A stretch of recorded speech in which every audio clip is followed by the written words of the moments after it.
Hello, नमस्कार। आज budget पेश किया गया है, तो उस बजट के ऊपर हम लोग कुछ बात करेंगे। बजट पेश करते समय वित्त मंत्री सीतारमण जी ने टैक्स सिस्टम के बारे में बात किया। उन्होंने बताया कि 7 लाख तक छूट हो गई है, 7 लाख तक हम लोग छूट पा सकते हैं और उसमें कोई टैक्स नहीं देना पड़ेगा। तो सबसे पहले मैं आपको बता दूँ कि पिछले साल जब बजट पेश किया गया था, तो टैक्स सिस्टम में जो रिफ़ॉर्म किया गया, उसके तहत 2 तरह के टैक्स सिस्टम लागू किए गए, जिसमें से एक ओल्ड टैक्स सिस्टम था और एक न्यू टैक्स सिस्टम। तो ये जो 7 लाख वाली बात हो रही है, ये न्यू टैक्स सिस्टम के तहत बात की जा रही है। पहले क्या होता था कि जिस भी व्यक्ति की आय 5 लाख रुपए तक होती थी, तो न्यू टैक्स सिस्टम के तहत उस व्यक्ति को 5 लाख रुपए तक कोई भी कर नहीं देना पड़ता था, यानी कोई भी टैक्स नहीं देना पड़ता था। उस न्यू टैक्स सिस्टम में आज 2 लाख रुपए और बढ़ा दिया गया है, जिसमें कि कहा गया है कि अगर कोई व्यक्ति उस न्यू टैक्स सिस्टम को अडॉप्ट करता है और अगर उस व्यक्ति की आय 7 लाख रुपए तक होती है, तो उसको कोई भी टैक्स नहीं देना है। इस न्यू टैक्स सिस्टम को इस बार डिफ़ॉल्ट बना दिया गया है और जो ओल्ड टैक्स सिस्टम है, उससे आपको चूज़ करना होगा। यानी अगर आपके पास 2 टैक्स सिस्टम है, अगर आप चूज़ नहीं करते हैं, तो बाय डिफ़ॉल्ट आप न्यू टैक्स सिस्टम में चले जाएँगे। अगर आप चूज़ करते हैं, तो आप पुराने टैक्स सिस्टम में रहेंगे। अब कुछ लोग ऐसा कह रहे हैं कि न्यू टैक्स सिस्टम ही रहेगा, पुराना टैक्स सिस्टम खत्म हो गया है और हर एक व्यक्ति को न्यू टैक्स सिस्टम ही लेना पड़ेगा, तो ऐसा कुछ नहीं है। ये ऑप्शनल है, अगर आप चाहें तो न्यू टैक्स सिस्टम ले सकते हैं या अगर आप चाहें तो ओल्ड टैक्स सिस्टम ले सकते हैं। अब न्यू टैक्स सिस्टम में आपको किसी भी तरीके की कोई छूट नहीं मिलेगी। हालाँकि आप 7 लाख रुपए तक अगर आपकी इनकम है, तो आप उसमें छूट पा सकते हैं। इसके अलावा न्यू टैक्स सिस्टम में एक छूट मिलेगी स्टैंडर्ड डिडक्शन की, जो कि आज की डेट में 50,000 रुपए है। तो ये था न्यू टैक्स सिस्टम के बारे में। अब हम लोग बात करते हैं ओल्ड टैक्स सिस्टम के बारे में, जो कि ज़्यादा प्रचलित है और अधिकतर जो सैलरीड क्लास पर्सन होता है, वो ओल्ड टैक्स सिस्टम को ही फॉलो करता है। अब पहले क्या होता था ओल्ड टैक्स सिस्टम में कि 0 से 2.5 लाख तक अगर किसी व्यक्ति की आय है, तो उसको कोई भी टैक्स नहीं देना होता था। 2.5 लाख से 5 लाख तक 5% टैक्स देना होता था और इसी तरीके से आगे फॉलो किया जाता था। अब उस सीमा को बढ़ा दिया गया है। अब उसमें क्या परिवर्तन किया गया है, जो पहले 0 से 2.5 लाख तक इनकम होती थी, उसको अब 0 से 3 लाख कर दिया गया है। यानी 0 से 3 लाख तक किसी भी व्यक्ति को कोई भी टैक्स नहीं देना है। उसके बाद 3 से 6 लाख तक अगर किसी व्यक्ति की आय है, तो उसको 5% देना है। 6 लाख से 9 लाख तक अगर किसी व्यक्ति की आय है, तो उसको 10% देना है। 9 से 12 लाख तक की आय पर उसको 15% देना है। 12 से 15 लाख रुपए की आय तक उसको 20% देना है और 15 के ऊपर अगर कोई व्यक्ति चला जाता है, तो उसको 30% टैक्स देना है। इसके अलावा एक और इसमें घोषणा की गई है, वो ये कहा गया है कि अगर किसी व्यक्ति की आय 15 लाख के ऊपर होती है, तो उसका जो स्टैंडर्ड डिडक्शन है वो 52,500 रुपए हो जाएगा, जो कि सामान्य परिस्थितियों में 50,000 रुपए होता है, यानी लगभग 2,500 रुपए की उसमें छूट मिल गई है। हम लोग बात करेंगे ओल्ड टैक्स सिस्टम में जो डिफरेंट टाइप के रिलीफ्स मिलते हैं, जिसके तहत कोई भी इंडिविजुअल या कोई भी व्यक्ति अपने इनकम टैक्स को सेव कर सकता है। उसमें जो सबसे प्रचलित माध्यम है, वो है इनकम टैक्स एक्ट का सेक्शन 80C। ऐसे इन्वेस्टमेंट जो एलआईसी में जाते हैं या जो हम लोग पीपीएफ में इन्वेस्टमेंट करते हैं या जो हम लोग सुकन्या समृद्धि में करते हैं, ये सारे सेक्शन 80C में के तहत आते हैं। इसके अलावा बहुत से और ऐसे हमारे इन्वेस्टमेंट होते हैं जो सेक्शन 80C के तहत आते हैं। जैसे अगर कोई व्यक्ति न्यू पेंशन सिस्टम के तहत आता है, एनपीएस के तहत आता है, उसमें उस इंडिविजुअल पर्सन का कंट्रीब्यूशन जो होता है, वो सेक्शन 80C में आता है, यानी वो उस 1.5 लाख की लिमिट में अपने एनपीएस के कंट्रीब्यूशन को भी शो कर सकता है। इसके अलावा अगर किसी व्यक्ति ने हाउसिंग लोन लिया हुआ है, तो हमें पता है हाउसिंग लोन की ईएमआई जाती है, सभी जो भी लोन होते हैं, उसकी ईएमआई के 2 कंपोनेंट होते हैं। एक होता है प्रिंसिपल पार्ट, दूसरा होता है इंटरेस्ट पार्ट। तो जो प्रिंसिपल पार्ट होता है हाउसिंग लोन की ईएमआई का, वो हमारा सेक्शन 80C के तहत आता है। इसके अलावा अपने बच्चे की जो फी हम लोग भरते हैं, वो हम लोग सेक्शन 80C में क्लेम कर सकते हैं, ट्यूशन फी। ये कुछ ऐसी चीजें हैं जो सेक्शन 80C के तहत आती हैं। इसके अलावा सेक्शन 80CCD का एक पार्ट होता है पार्ट बी जो एनपीएस का होता है, इसमें अगर कोई भी व्यक्ति 50,000 तक वॉलेंट्री कंट्रीब्यूशन खुद करता है तो वो 50,000 तक की टैक्स के रिलीफ को क्लेम कर सकता है।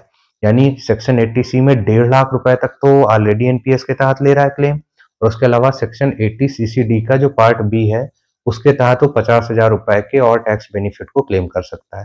यानी टोटल 2 लाख रुपए तक वो एनपीएस के तहत बचा सकता है। इसके अलावा एनपीएस में जो एम्प्लॉयर का कंट्रीब्यूशन होता है वो सेक्शन 80 सीसीडी में आता है, वो भी 50,000 रुपए तक होता है। अभी तक हम लोग बात कर रहे थे सेक्शन 80 सी के बारे में। इसके अलावा और बहुत सारे सेक्शन हैं जिससे हम इनकम टैक्स रिलीफ का बेनिफिट ले सकते हैं। एक सेक्शन होता है 80G। उस सेक्शन के तहत जो भी हम लोग चैरिटी में रुपए देते हैं या जो हम लोग पीएम केयर्स फंड में जो हम लोगों ने रुपए दिया था, जितना रुपए हम लोग उसमें कंट्रीब्यूट करते हैं, सेम अमाउंट हम लोगों की टैक्सेबल इनकम से माइनस हो जाता है। हालांकि ये इतना ज्यादा पॉपुलर नहीं है, लोग यूज नहीं करते हैं, लेकिन हाँ एक सेक्शन है जिसके तहत हम लोग रिलीफ पा सकते हैं। अभी कुछ देर पहले मैंने हाउसिंग लोन के बारे में बात किया था, जिसमें मैंने बताया था कि हाउसिंग लोन की ईएमआई का जो प्रिंसिपल कंपोनेंट होता है, प्रिंसिपल पार्ट होता है, वो सेक्शन 80C में आ जाता है। लेकिन उसका जो इंटरेस्ट वाला पार्ट होता है वो सेक्शन 80E के तहत उस पर भी पर्सन क्लेम कर सकता है और उससे छूट पा सकता है। बच्चे को अगर हायर एजुकेशन दिलाई जा रही है अपने बच्चे को, तो उस हायर एजुकेशन में अगर उस पर्सन ने एजुकेशन लोन लिया हुआ है तो उस एजुकेशन लोन का जो इंटरेस्ट वाला पार्ट होता है वो भी सेक्शन 80 की तहत वो क्लेम कर सकता है। अब ये सारी चीजें अगर हम लोग सम अप कर लें तो देखेंगे कि 0 से 3 लाख रुपए तक उस व्यक्ति को कोई भी टैक्स नहीं देना है। 50,000 रुपए उसको स्टैंडर्ड डिडक्शन मिल गया। इसके बाद 80C के तहत वो 1.5 लाख रुपए क्लेम कर सकता है। उसके बाद 80CCD पार्ट बी के तहत वो एनपीएस का 50,000 रुपए और क्लेम कर सकता है। अगर उस व्यक्ति ने हेल्थ इंश्योरेंस लिया हुआ है, वो 80D के तहत 25,000 रुपए अपना क्लेम कर सकता है। अगर उसके घर में उसके माँ बाप हैं जो अगर उसमें से कोई भी 60 साल के ऊपर है, तो जो 25,000 वाली कैपिंग है ये 50,000 रुपए हो जाती है। तो अगर हम लोग इन सब चीजों को सम अप कर दे तो हम पाएंगे कि अगर हम लोग ओल्ड टैक्स सिस्टम को भी ऑप्ट करते हैं तो हमारा इन्वेस्टमेंट भी हो जाएगा और हम लोग लगभग 7 लाख रुपए तक टैक्स फ्री हो जाते हैं। मैं ये नहीं कह रहा हूँ कि ओल्ड टैक्स सिस्टम बहुत अच्छा है या न्यू टैक्स सिस्टम खराब है। मैं कंपेयर बता रहा हूँ कि अगर हम लोग कायदे से इन्वेस्टमेंट करें तो फ्यूचर के लिए हम लोग सेव भी कर सकते हैं और उसके साथ में हम लोग सेम टैक्स बेनिफिट भी पा सकते हैं। अब कुछ जो रूमर्स हैं या कुछ मेरे फ्रेंड्स वगैरह जो बता रहे थे कि न्यू टैक्स सिस्टम आ गया है तो ओल्ड टैक्स सिस्टम खत्म हुआ जा रहा है, ऐसा कुछ नहीं है। हो सकता है निकट भविष्य में ऐसी चीजें हो जाएं, क्योंकि जब आज बजट के बारे में बात हो रही थी तो जो मेन एम्फोसिस किया जा रहा था वो किया जा रहा था न्यू टैक्स सिस्टम के बारे में, और न्यू टैक्स सिस्टम को बाय डिफॉल्ट भी बना दिया गया है।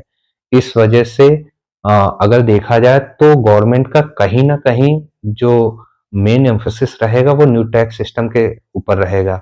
लेकिन अभी भी हम लोग चाहें तो ओल्ड टैक्स सिस्टम को ऑप्ट कर सकते हैं और उसके तहत बेनिफिट पा सकते हैं। अब गवर्नमेंट ने चूंकि हम लोगों को ऑप्शन दिया हुआ है कि हम लोग चाहें तो ओल्ड टैक्स सिस्टम को ऑप्ट कर सकते हैं या हम लोग चाहें तो न्यू टैक्स सिस्टम को ऑप्ट कर सकते हैं, लेकिन इसमें कुछ चीजें हमें ध्यान देने वाली बात है। पहली बात कि अगर किसी पर्सन ने एक भी बार न्यू टैक्स सिस्टम को ऑप्ट कर लिया तो वो बैक ट्रैक नहीं कर सकता है, यानी फिर वो न्यू टैक्स सिस्टम को ही उसे फॉरएवर फॉलो करना होगा, वो पुराने ओल्ड टैक्स सिस्टम में नहीं आ सकता है। पहली बात ये। दूसरी बात यह है कि अब हम लोग अगर इस बारे में बात करें कि किसके लिए ओल्ड टैक्स सिस्टम अच्छा है और किसके लिए न्यू टैक्स सिस्टम अच्छा है, तो ऐसे इंडिविजुअल जो कहीं ना कहीं सेविंग कर रहे हैं, कहीं ना कहीं इन्वेस्टमेंट कर रहे हैं, कहीं से वो इनकम टैक्स का रिलीफ पा सकते हैं, उनके लिए ओल्ड टैक्स सिस्टम बहुत अच्छा है। वो इन्वेस्टमेंट करेंगे, उसको सेव करेंगे, अपनी फ्यूचर के लिए सेविंग कर सकते हैं और साथ में इनकम टैक्स के बेनिफिट जो रिलीफ्स हैं उनको क्लेम कर सकते हैं।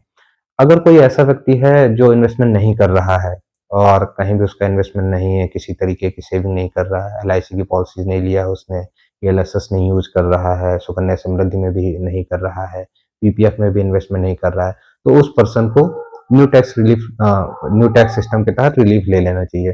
क्योंकि उसकी जो 7 लाख तक की इनकम होगी वो टैक्स फ्री हो जाएगी। इसके ऊपर वो स्टैंडर्ड डिडक्शन को जब क्लेम करेगा तो 50,000 रुपए वो कम हो जाएगा, यानी लगभग 7.5 लाख रुपए तक वो टैक्स फ्री इनकम को जनरेट कर सकता है। तो ये कुछ बातें थी ओल्ड टैक्स सिस्टम के बारे में और न्यू टैक्स सिस्टम के बारे में।